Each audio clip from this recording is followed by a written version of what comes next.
Hello friends, welcome to our channel. तो friends, आज के इस वीडियो में हम बात करेंगे हमारी एनटीए यूजीसी नेट पेपर 1 2023 से रिलेटेड जो मॉक टेस्ट सीरीज़ है उसके मॉक टेस्ट 16 के बारे में, जहां पर फ्रेंड्स आज की इस वीडियो में हम डिस्कस करने वाले हैं 10 से ज़्यादा एमसीक्यूज़ को।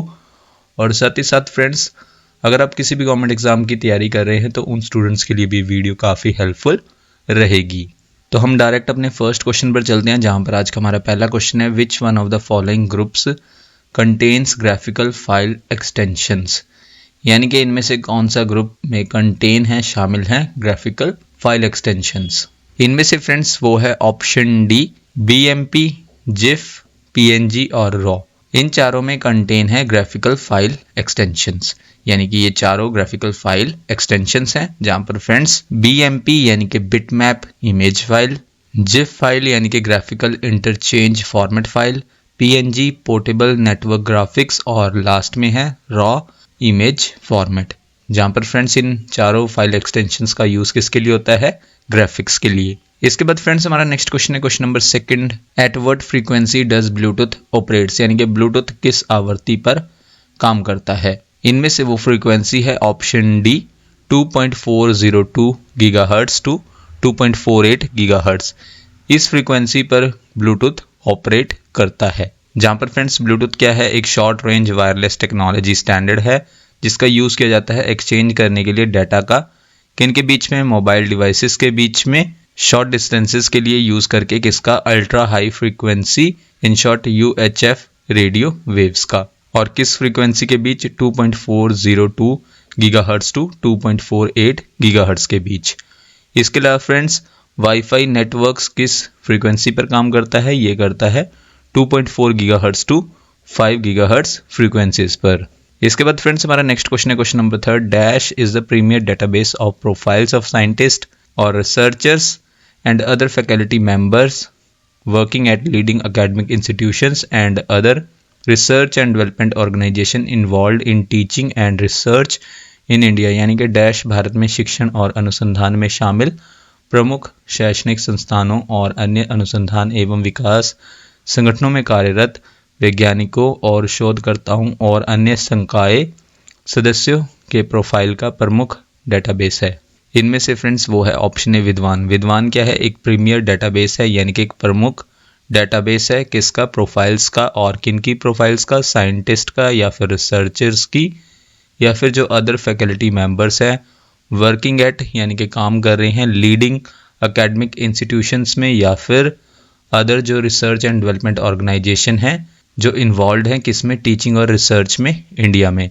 तो उनकी प्रोफाइल का ये प्रमुख डेटाबेस है ऑप्शन ए विद्वान।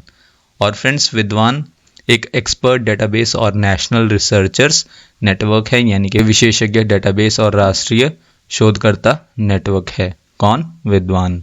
इसके बाद फ्रेंड्स हमारा नेक्स्ट क्वेश्चन है, question number fourth, which of the following is not associated with Takshashila, यानी कि इनमें से कौन तक्षशिला से नहीं जुड़े हैं। नंबर 1 है चरक, सेकंड पर है कौटिल्य, थर्ड पर शीलभद्र, फोर्थ पर चंद्रगुप्त मौर्य, फिफ्थ पर ज़ुआनज़ैंग, सिक्स्थ पर कुमार भारत। फ्रेंड्स कोड आप अपनी स्क्रीन पर देख सकते हैं। इनमें से करेक्ट कोड है कोड बी। कोड बी के अकॉर्डिंग क्या है? Only third and fifth. Third पर है शीलभद्र और फिफ्थ पर है ज़ुआनज़ैंग। ये फ्रेंड्स दोनों एसोसिएट नहीं है, यानी कि नहीं जुड़े हैं किससे? तक्षशिला से, क्योंकि इन दोनों का लिंक किससे है? नालंदा यूनिवर्सिटी से। और इसके अलावा फ्रेंड्स नंबर 1 पर हमारे पास है चरक, सेकंड पर कौटिल्य, फोर्थ पर चंद्रगुप्त मौर्य और सिक्स्थ पर कुमार भारत एसोसिएट करते हैं तक्षशिला से। इसके बाद फ्रेंड्स हम अपने नेक्स्ट क्वेश्चन पर चलते हैं, question number fifth, which bodies will be merged to form the higher education commission of India, in short HECI as पर नेशनल एजुकेशन पॉलिसी 2020, यानी कि राष्ट्रीय शिक्षा नीति 2020 के अनुसार भारतीय उच्च शिक्षा आयोग बनाने के लिए किन निकायों का विलय किया जाएगा। नंबर 1 है friends UGC, second AICTE, third पर NCTE, फोर्थ पर MCI, फिफ्थ पर NHRC। फ्रेंड्स कोड आप अपनी स्क्रीन पर देख सकते हैं। इनमें से करेक्ट कोड है कोड डी। कोड डी के अकॉर्डिंग क्या है? First, second, third. फर्स्ट पर है यूजीसी, सेकंड पर AICTE और थर्ड पर है NCTE, जहां पर फ्रेंड्स इन बॉडीज को मर्ज करके बनाया जाएगा higher education commission of India को, किसके अकॉर्डिंग? एज पर नेशनल एजुकेशन पॉलिसी 2020 के अकॉर्डिंग। जहां पर फ्रेंड्स इस क्वेश्चन को भी हम थोड़ा डिस्कस कर लेते हैं। सबसे पहले तो university grants commission, in short UGC, इसके बाद all India council for technical education, in short AICTE, और national council for teachers education, in short NCTE। इनको मर्ज किया जाएगा और फॉर्म किया जाएगा, बनाया जाएगा higher education commission of India को, इन शॉर्ट HECI। किसके अंडर? नई एजुकेशन पॉलिसी 2020 के अंडर। जहाँ पर फ्रेंड्स सभी फॉर्म्स एजुकेशन के यानी कि सभी प्रकार एजुकेशन के, और इसमें लीगल और मेडिकल एजुकेशन को छोड़कर वो सभी फॉर्म्स एजुकेशन के किसके अंडर होंगे? Higher education commission of India के अंडर। इन शॉर्ट फ्रेंड्स आप कह सकते हैं higher education commission of India के अंडर जो है लीगल और मेडिकल एजुकेशन को इंक्लूड नहीं किया जाएगा। इसके बाद फ्रेंड्स प्रेजेंटली जो है देयर आर 3 रेगुलेटरी बॉडीज जो मैनेज करती हैं फंक्शनिंग वेरियस यानी कि कई हायर एजुकेशनल इंस्टीट्यूट्स के लिए। इसके बाद फ्रेंड्स हमारा नेक्स्ट पॉइंट है, जैसे कि यूजीसी है वो रिस्पॉन्सिबल है किसके लिए? फंक्शनिंग के लिए यूनिवर्सिटीज़ की, और जबकि AICTE का अप्रूवल मैंडेटरी है, अनिवार्य है, ज़रूरी है किसके लिए? टेक्निकल इंस्टीट्यूशंस के लिए। और NCTE रिस्पॉन्सिबल है, जिम्मेदार है सभी टीचिंग कोर्सेज और करिकुलम के लिए कंट्री में। इसके बाद फ्रेंड्स हम थोड़ा यूजीसी के बारे में बात कर लेते हैं, जहां पर यूजीसी प्रोवाइड करती है रिकग्निशन किन्हें? यूनिवर्सिटीज इन इंडिया को, और डिसबर्समेंट यानी कि पेमेंट करती है पैसों का अपने फंड से उन रिकग्नाइज्ड यूनिवर्सिटीज को और कॉलेजेस को। और इसके अलावा फ्रेंड्स हेडक्वार्टर्स कहाँ पर है यूजीसी का? न्यू दिल्ली में, और इसके 6 रीजनल सेंटर्स है। कहाँ पर? पुणे, भोपाल, कोलकाता, हैदराबाद, गुवाहाटी और बेंगलोर में। देन इसके बाद फ्रेंड्स यूजीसी के करंट चेयरमैन कौन है? प्रोफेसर मामिदाला जगदेश कुमार, ये करंट चेयरमैन है यूजीसी के। इसके बाद फ्रेंड्स नेक्स्ट हमारे पास है AICTE यानी कि all India council for technical education. ये किसके लिए है? टेक्निकल एजुकेशन के लिए है और मैनेजमेंट एजुकेशन सिस्टम के लिए इंडिया में। और किसके अंडर है? डिपार्टमेंट ऑफ हायर एजुकेशन के अंडर। इसका फॉर्मेशन कब हुआ था? नवंबर 1945 में AICTE का फॉर्मेशन हुआ था, और इसका हेडक्वार्टर्स कहाँ पर था? न्यू दिल्ली में। और इसके current chairman TG Sitaram current chairman है AICTE के। इसके बाद फ्रेंड्स हमारे पास है national council for teacher education, in short NCTE, जो रेगुलेट करता है और प्रॉपरली मेंटेन करने के लिए है नॉर्म्स और स्टैंडर्ड्स को टीचर एजुकेशन सिस्टम में। इसके बाद NCTE यानी कि national council for teacher education का फॉर्मेशन कब हुआ था? 1995 में, और इसका हेडक्वार्टर्स कहाँ पर है? न्यू दिल्ली में। देन इसके बाद फ्रेंड्स हम अपने नेक्स्ट क्वेश्चन पर चलते हैं। Question number 6, who established Sanskrit college eight Banaras, यानी कि बनारस में संस्कृत महाविद्यालय की स्थापना किसने की? इनमें से ऑप्शन डी जोनाथन डंकन ने संस्कृत कॉलेज को एस्टैब्लिश किया बनारस में। जहाँ पर फ्रेंड्स 1791 में संस्कृत कॉलेज को शुरू किया गया था वाराणसी में जोनाथन डंकन द्वारा। किसकी स्टडी के लिए? हिंदू फिलॉसफी और लॉस की स्टडीज के लिए।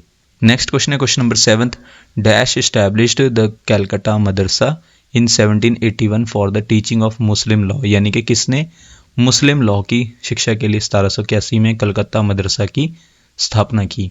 इनमें से ऑप्शन ए वॉरेन हेस्टिंग्स ने एस्टैब्लिश किया कैलकाटा मदरसा को 1781 में टीचिंग के लिए मुस्लिम लॉ की।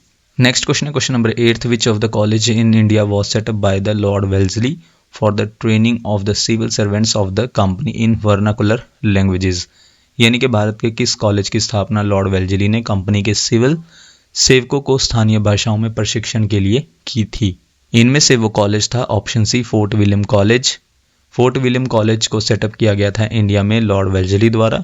किसकी ट्रेनिंग के लिए? सिविल सर्वेंट्स की ट्रेनिंग के लिए। और किस लैंग्वेज में? वर्नाकुलर लैंग्वेजेस में, यानी कि स्थानीय भाषाओं में।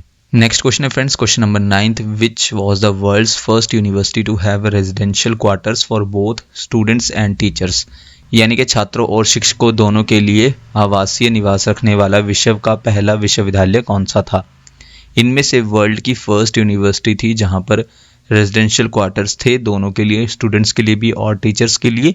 ऑप्शन डी नालंदा में। नेक्स्ट क्वेश्चन है friends question number 10, who is the chancellor of the universities of a state और यूनियन टेरिटरी इन इंडिया, यानी कि भारत में किसी राज्य या केंद्र शासित प्रदेश के विश्वविद्यालयों के कुलाधिपति कौन है? इनमें से चांसलर हैं स्टेट यूनिवर्सिटीज के और यूनियन टेरिटरी यूनिवर्सिटीज के, इन शॉर्ट यूटी यूनिवर्सिटीज के। इंडिया में ऑप्शन बी गवर्नर। जहाँ पर फ्रेंड्स गवर्नर जो है वो अपॉइंट करता है, नियुक्ति करता है वाइस चांसलर की, किसके एडवाइस पर या फिर कंसल्टेशन करके, परामर्श करके, किसके साथ, स्टेट गवर्नमेंट के साथ।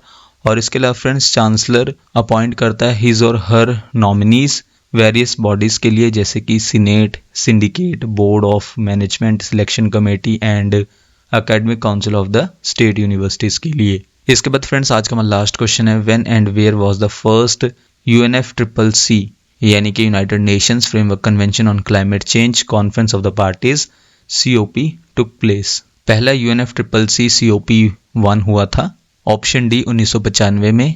कहाँ पर? जर्मनी के बर्लिन में।